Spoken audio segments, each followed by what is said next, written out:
Very good morning प्यारे दोस्तों, मैं सतीश आज की क्लास में आप प्यारे बच्चों का मैं पुनः वेलकम करता हूं। आज हम बात करने जा रहे हैं अपने देश के बारे में, अर्थात भारत के बारे में। किन किन परीक्षाओं का ये टॉपिक कवर करेगा तो उसमें बात कर लें। सबसे नीचे से स्टार्ट करते हैं, बेस लाइन से। बेस लाइन में सबसे पहला एग्जाम सैनिक स्कूल विद्या ज्ञान। उसके ऊपर आते हैं तो राष्ट्रीय छात्रवृत्ति की परीक्षा आप देने जा रहे हैं। उससे ऊपर आते हैं जितनी भी सरकारी नौकरियां हैं, भर्तियां हैं, वो चाहे रेलवे की हो, चाहे समीक्षा अधिकारी की हो, चाहे गैंगमैन खलासी की हो, चाहे चपरासी की हो, और चाहे हो आयोग की, आईएएस की हो, वहां तक जो आज मैं प्रश्न बताने जा रहा हूं, आज इस लेक्चर में अप्रॉक्स 33 क्वेश्चन में लेने जा रहा हूं, वो पूर्व परीक्षाओं में पूछे गए हैं और पुनः आपकी परीक्षा में आने की 100% गारंटी है। तो प्यारे बच्चों, जल्दी से कॉपी पेन निकाल लीजिए, एक नोट करते जाइएगा पढ़ने के साथ साथ, ताकि बार बार आपको ये वीडियो ना देखना पड़े, समय आपका नुकसान ना हो। एक बार नोट्स बना लेंगे तो लगातार आप उसी से रिवीजन कर सकते हैं। अब कौन से वो प्यारे प्रश्न हैं जो लगातार परीक्षाओं में पूछे जाते हैं। सबसे पहला प्रश्न, भारत की स्थिति की बात करें, किस गोलार्ध में है, पूर्वी गोलार्ध में है, पश्चिमी है, ये देखना पड़ेगा। सेकंड, भारत का क्षेत्रफल विश्व के क्षेत्रफल का कितने प्रतिशत है, या भारत की जनसंख्या विश्व की जनसंख्या का कितने प्रतिशत है। हजारों बार यह प्रश्न परीक्षा में पूछा गया है, पूर्वगामी परीक्षाओं में आप देख सकते हैं। अगर मैं ये पूरा एक पृथ्वी, जैसा कि आपको पता है बच्चों, गोलाकार, पूरा गोलाकार तो नहीं है, लगभग इस शेप में एक हम ले लें और इसके अंदर 4 हिस्से कर दिए। ये आपकी रेखा आपको पता होगा, इसको हम विषुवत रेखा, क्या बोलते हैं, विषुवत रेखा, और शुद्ध हिंदी में आपको बता चुके हैं, और इंग्लिश में कहें तो इक्वेटर लाइन। अगर इसको इक्वेटर लाइन कह दें तो ठीक इक्वेटर लाइन के ऊपरी हिस्से में है। ये आपका, इन रेखाओं को, जो बड़ी रेखाएं होती हैं, ये इनको बच्चों बोलते हैं अक्षांश रेखाएं। क्या बोलते हैं, अक्षांश रेखाएं। और जो ये खड़ी रेखाएं हम ड्रॉ कर रहे हैं, इनको बच्चों बोलेंगे हम देशांतर रेखाएं बोलेंगे। अक्षांश देशांतर रेखाएं पढ़ के आए होंगे, या इस पे कोई दूसरा वीडियो में हम देखेंगे। पहले इतना जान लीजिए, बेसिक हल्का सा जान लीजिए, अक्षांश और देशांतर। देशांतर को इंग्लिश में लॉन्गिट्यूडनल बोलते हैं, लॉन्गिट्यूडनल इंग्लिश मीडियम बच्चों के लिए, और अक्षांश को बोलते हैं लैटिट्यूड लाइंस, लैटिट्यूड अक्षांश को। अब भारत की स्थिति देखनी है, यही कुछ पूछा गया है। भारत की स्थिति, अक्षांशीय विस्तार कितने से कितने है। अक्षांशीय मतलब इन लाइन से, मतलब कितने से कितने के बीच में इंडिया की पोजीशन है। तो हमें ये बॉर्डर देखना है, ध्यान दीजिएगा, ये अक्षांश और ये अक्षांश देखना है। तो ये अक्षांश क्या होगा, ये क्या होगा, ये 0 डिग्री होगी लाइन। तो 0 से जैसे ऊपर उठोगे 1 डिग्री, 2 डिग्री, 3 डिग्री, 4 डिग्री।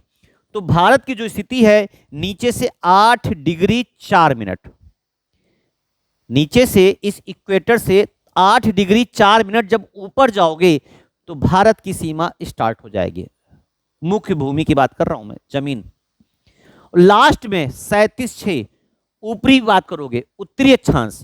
तो उत्तरी अक्षांश है, अब देखिए हर जगह 37.6, 37.6 उत्तरी, 8.4 उत्तरी। उत्तरी क्यों, क्योंकि ये 2 खंडों में बट रहा है प्यारे बच्चों। तो इसको बोलेंगे गोले का दक्षिणी भाग, अर्थात दक्षिणी गोलार्ध, ये उत्तरी गोलार्ध। तो प्रश्न ये भी पूछा जाता है, भारत किस गोलार्ध में है, उत्तरी या दक्षिणी। तो आप देख सकते हैं प्यारे बच्चों, ये आपका उत्तरी गोलार्ध में है। हम देशांतर की बात करें तो ये देशांतर लाइन थी। देशांतर में ये आपका पूर्वी भाग होगा और ये आपका पश्चिमी भाग होगा। भारत इधर है कि इधर है, भारत इस गोलार्ध में इस दिशा में है, और इस दिशा को पूर्वी देशांतर बोलेंगे। और इंग्लिश की बात करेंगे तो पूरब को भैया शायद मेरे ख्याल से ईस्टर्न बोलते हैं। तो ईस्ट साइड में आपका आएगा। तो जब भी ईस्ट वेस्ट की बात करें तो ईस्ट रट लीजिए, भारत को जो विस्तार जाएगा ईस्ट में जाएगा। तो अब ये कितना है, तो अब ये सीमाएं देखनी है, यहां और यहां की सीमाएं, ये सीमाएं देखनी है कि इधर कितना है ये विस्तार, और ये कितना है। तो इधर आएंगे तो ये देखिए 68.7 अर्थात 68 डिग्री 7 मिनट पूर्वी देशांतर है। चूंकि ये पूरब यहां से काउंट होगा, इधर से पूरब, इधर पश्चिम, तो ये जो यहां पॉइंट बनेगा, ये लाइन होगी, ये इस लाइन को क्या बोलेंगे हम? इसको बोलेंगे पूर्वी देशांतर। इसको बोलेंगे हम पूर्वी देशांतर। कितना होगा ये? 68 डिग्री 7 मिनट। और इधर वाला आपका ये चला जाएगा 97 डिग्री 25 मिनट्स। अब ये स्थान जो विस्तार दिए गए कहां पड़ेंगे? तो ये वाला प्लेस आपका जो पूर्वी देशांतर होगा, ये आपका जाएगा गुजरात। तो भारत की जो अंतिम पूर्वी सीमा है वो गुजरात में गिरती है। इधर की कहां गिरेगी? अरुणाचल प्रदेश। और ऊपर का आपको पता है लद्दाख, और नीचे का तमिलनाडु। ये भारत के 4 अंतिम छोर वाले राज्य हो जाते हैं। इन प्रश्नों के बाद पुनः हम चलते हैं भारत का क्षेत्रफल। वैसे तो भारत को समस्त विश्व की पृथ्वी का महज 2.4% ही क्षेत्रफल, अर्थात 2.4% जमीन ही हम लोगों को रहने के लिए मिली है। मतलब सोचिए, भारत पूरे विश्व का क्षेत्रफल में महज 2.4% है। लेकिन अगर हम बात करें जनसंख्या की, पॉपुलेशन की बात करें प्यारे बच्चों, तो हमारी जनसंख्या विश्व का सबसे ज्यादा 17.5% है, 17.5%। और यह प्रश्न बड़ी बड़ी परीक्षाओं में पूछा गया है। आयोग की परीक्षा हो या छोटी भी परीक्षा हो, राष्ट्रीय छात्रवृत्ति, वहां भी पूछा गया है कि भारत की जनसंख्या विश्व की जनसंख्या का कितने परसेंट है? 17.5% एंड एरिया 2.4%। ये हमारे थोड़े से विस्तार हो गए जो आपको बताना चाह रहे हैं। इसके अलावा इसमें एक प्रश्न और बहुत पूछा जाता है कि क्षेत्रफल के अनुसार आपको ऑर्डर लगाना पड़ेगा कि भारत की पोजीशन क्या आती है। तो मैं कुछ कंट्री के, विश्व में देशों का क्षेत्रफल के अनुसार घटता क्रम या बढ़ता क्रम कई बार पूछा गया है। तो सबसे पहले आपका आएगा रूस, सबसे ज्यादा क्षेत्रफल वाला देश। उसके बाद बच्चों कनाडा आएगा। कनाडा के बाद, ये क्षेत्रफल का ऑर्डर है कि क्षेत्रफल के अनुसार लगाएंगे। रूस के बाद कनाडा, और कनाडा के बाद आपका यूएसए आ जाएगा। यूएसए के बाद चीन आ जाएगा।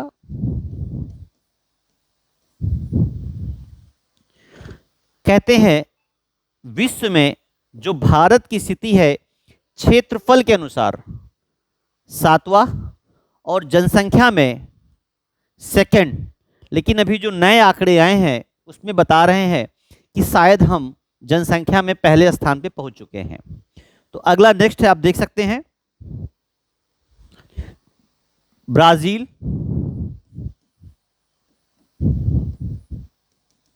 और ऑस्ट्रेलिया।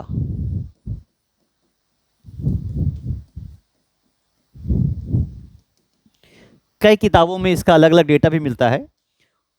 रूस, कनाडा, यूएसए, चीन, ब्राजील एंड ऑस्ट्रेलिया। और ऑस्ट्रेलिया के बाद नेक्स्ट जो नाम आएगा वो आएगा भारत का। तो भारत की काउंटिंग 1 2 3 4 5 6 7, विश्व में हम 7वें नंबर में आ चुके हैं क्षेत्रफल के अनुसार। अगर देखा जाए प्यारे बच्चों, यह प्रश्न कई बार पूछा गया है कि विश्व के 4 देशों का क्षेत्रफल के अनुसार ऑर्डर लगाए, तो आप आसानी से ऑर्डर लगा सकते हैं। इसका शॉर्टकट हम आपको दे देंगे। चलिए नेक्स्ट हम बात करते हैं अगली स्लाइड पे। अब वर्ल्ड से हम अपने देश, प्यारे देश इंडिया आ चुके हैं। ये देखिए जो मैंने बताया था कि ये विस्तार नीचे का 8 डिग्री 4 मिनट, ये बता चुका हूं कि आपका गुजरात में 68 एंड 7 37.6, ये ऊपर का विस्तार और इधर का विस्तार, ये 4 चीजें पूछी जाती हैं। तो ये पूर्वी देशांतर हो गए और ये अक्षांशीय विस्तार हो गए हमारे। अब बात करेंगे हमारे पड़ोसी देश कौन कौन से हैं जो परीक्षाओं में बार बार पूछे जाते हैं।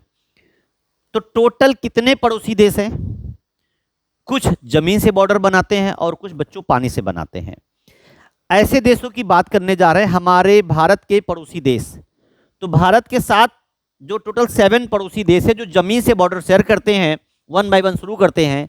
अगर मैं यहां से शुरू करूं इस बॉर्डर से, थोड़ा कलर चेंज करना पड़ेगा आपको दिखे, यस, यहां से बच्चों शुरू कर रहा हूं। ये हमारा गुजरात से बॉर्डर बनाता हुआ जो इधर पड़ोसी देश बैठा हुआ है ये आपको इतने बॉर्डर में पूरा आपको दिखेगा पाकिस्तान। ये वाला हिस्सा आपका पाकिस्तान हो गया पूरा। तो पहला इधर से अगर चलें, पहला हमारा पड़ोसी देश पाकिस्तान। एक चीज और देखेंगे, पाकिस्तान यहां राजस्थान से एक लंबा बॉर्डर बना रहा है। तो एक प्रश्न ये भी पूछा गया है, भारत का कौन सा राज्य पाकिस्तान के साथ सबसे लंबी सीमा साझा करता है? तो वो हमारा कोई और नहीं है, हमारे भारत का सबसे बड़ा राज्य ही है, और हमारे भारत का सबसे बड़ा राज्य है राजस्थान। राजस्थान हमारे पड़ोसी मुल्क पाकिस्तान से सबसे लंबा बॉर्डर शेयर करता है। यह प्रश्न परीक्षाओं में कई बार पूछा गया है। थोड़ा और आगे बढ़े तो यहाँ पर देखिए अफगानिस्तान, अगला जो हमारा पड़ोसी मुल्क होगा जो हमसे बॉर्डर शेयर कर रहा है वो अफगानिस्तान हो गया। इधर बढ़ते हैं तो ये पट्टी पूरी चाइना की हो जाती है, ये पट्टी पूरी चाइना की हो जाएगी। थोड़ा और नीचे आएंगे तो एक पड़ोसी देश ये बैठा बच्चों नेपाल है। ये कौन सा हो गया? नेपाल हो गया। तो नेपाल हो गया, चाइना हो गया। और यहाँ पे आते हैं तो ये देखिए भूटान बैठा हुआ है, ये नेपाल देखिए। और थोड़ा और नीचे आएंगे तो ये हमारा बांग्लादेश हो गया, ये देख लीजिएगा। और इधर ये बैठा म्यांमार बैठा हुआ है, ये म्यांमार हो गया। अब इससे दो तीन फायदे हैं। दिशा का ज्ञान, अगर हम पूछें कि पश्चिमी पड़ोसी देश कौन है तो ये भारत की स्थिति है, ये पश्चिमी स्थिति होगी। तो पश्चिमी छोर पे हमारे साथ जो बॉर्डर बना रहा है वो पाकिस्तान है। अगर नॉर्थ में कौन बॉर्डर बनाएगा? नॉर्थ बोले तो उत्तर में, उत्तर में हमारे साथ बॉर्डर पे बैठा कौन? चाइना बैठा हुआ है। वैसे तो उत्तर और पूरब कहा जाएगा लेकिन उत्तर भी चल जाता है। इधर की बात करेंगे तो ये आपका नेपाल बैठा है, ये भूटान बैठा है, और पूर्वी छोर पे हमारे दो पड़ोसी मुल्क बैठे हैं, बांग्लादेश और म्यांमार। तो दिशा पूछ लेता है किस दिशा में है हमारे पड़ोसी देश म्यांमार और बांग्लादेश। एक प्रश्न बड़ा बेहतरीन परीक्षाओं में आया है, उसमें बाद में चर्चा करेंगे, पहले दो और बचे हैं। 7 ये पड़ोसी देश कौन कौन से, फिर से ध्यान दीजिएगा, पाकिस्तान, अफगानिस्तान, चीन, नेपाल, भूटान, म्यांमार और बांग्लादेश। 7 ये ऐसे देश हैं पड़ोसी जो भारत के साथ जमीनी बॉर्डर से जुड़े हैं, कुछ ऐसे भी हैं जल से भी जुड़े हैं, और कुछ ऐसे भी पड़ोसी देश हैं जो पूर्णतया जल से जुड़े हैं लेकिन जमीन से स्थलीय सीमा नहीं बनाते हैं। और यही पिछले 2-3 साल पहले पेट की परीक्षा में पूछा गया था बच्चों। पेट अभी आगामी 7 सितंबर की परीक्षा लगी हुई है। उसका प्रश्न था भारत के कौन ऐसे पड़ोसी देश हैं जो भारत के साथ जलीय सीमा साझा करते हैं?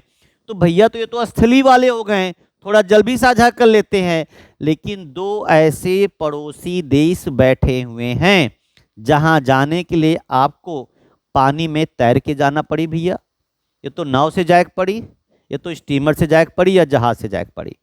वो कौन से पड़ोसी देश हैं? एक बैठा हुआ है नीचे श्रीलंका और इधर बैठा हुआ है मालदीव। तो भारत के साथ केवल जलीय सीमा से जुड़ने वाले 2 मुल्क हैं, श्रीलंका और मालदीव। बाकी सब स्थल सीमा भी बनाते हैं और कुछ जल भी बनाते हैं, स्थल जल दोनों बना सकते हैं। जैसे म्यांमार और बांग्लादेश भारत के साथ आप देख सकते हैं स्थलीय और जलीय दोनों सीमाओं से जुड़े हुए हैं। इसी तरह पाकिस्तान की बात कर लें, पाकिस्तान भारत के साथ आप देख सकते हैं कैसे जुड़ा हुआ, जल से भी और स्थल से भी जुड़ा हुआ है। ये हो गए टोटल हमारे 2 और मिला लें श्रीलंका और मालदीव, टोटल 9 कंट्रीज हैं जो भारत के पड़ोसी देश के रूप में जानी जाती हैं। तो इनको हटाते हुए पुनः हम पढ़ते हैं कुछ अन्य पॉइंट पे। आइए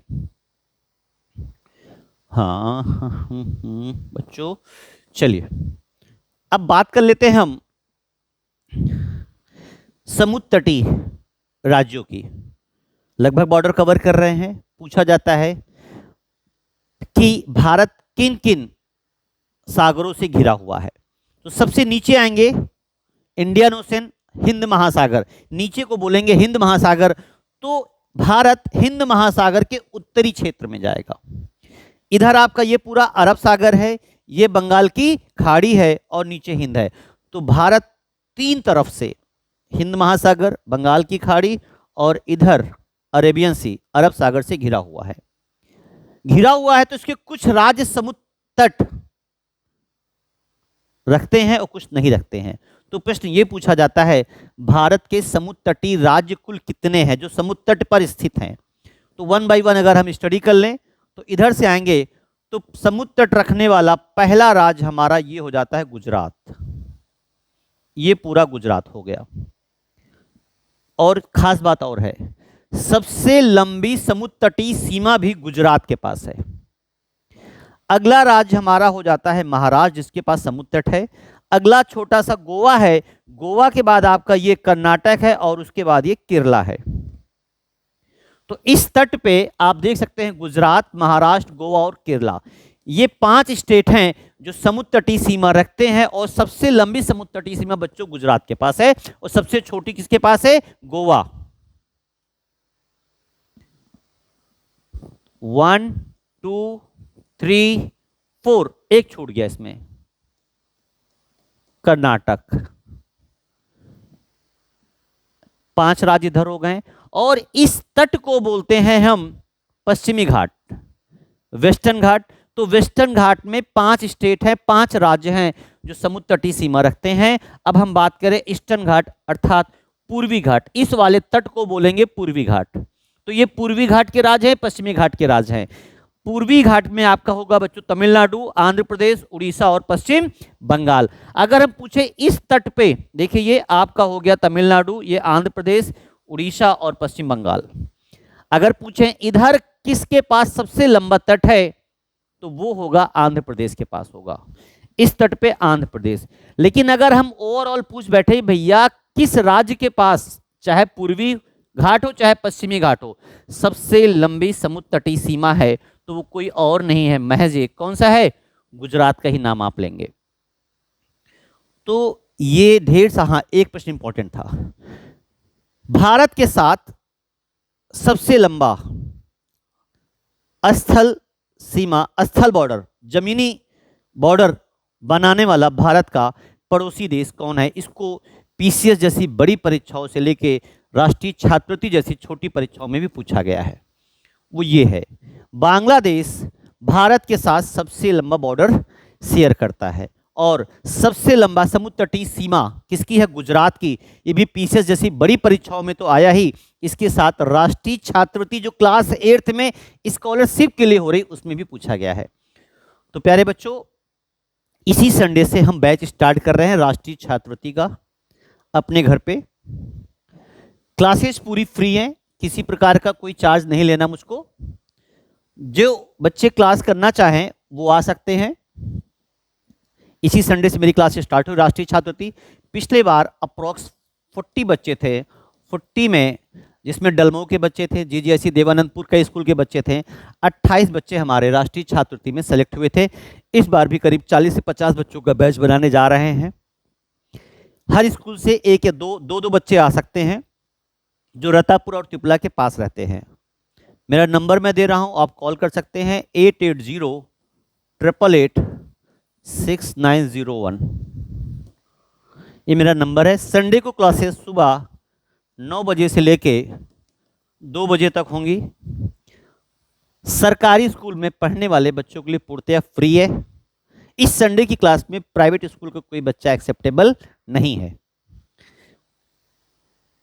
लंच लेके आना है प्यारे बच्चों, 2 बजे आपको छोड़ देंगे। एड्रेस पाने में दिक्कत हो कॉल कर लीजिए। रेंज रतापुर त्रिपुला के बीच में, कृपलानी स्कूल के ठीक पीछे, एसजीएस के बगल में आपको क्लासेस मिल जाएंगी। किसी प्रकार का कोई शुल्क नहीं है, केवल बेसिक में पढ़ने वाले बच्चों के लिए क्लासेस हैं, या जीआईसी और जीजीआईसी में पढ़ने वाले बच्चों के लिए जो राष्ट्रीय छात्रवृत्ति का फॉर्म या नवोदय का फॉर्म भरेंगे जिसमें जीएस आएगी। बड़ी क्लास में 5वीं क्लास वाले में तो जीएस नहीं आती है बच्चों, या विद्या ज्ञान। तो इसमें ज़्यादा से ज़्यादा प्रयास करें कि राष्ट्रीय छात्रवृत्ति वाले बच्चे ही आएँ, क्योंकि उनका लेवल एक जैसा होगा। और कोशिश करेंगे कि इस बैच का भी रिजल्ट मैं अच्छा से अच्छा देने का प्रयास करूंगा। बाकी बच्चे ऑनलाइन मेरे साथ जुड़े रहें, सारे लेक्चर मैं उनको घर पे बैठे बैठे प्रोवाइड करा सकता हूं, घर पे बैठ के भी तैयारी कर सकते हैं। यहाँ आने की परेशानी ना उठाएं। मैं सतीश, मेंटर, मोटिवेटर, आपका शिक्षक। जय हिंद, जय भारत।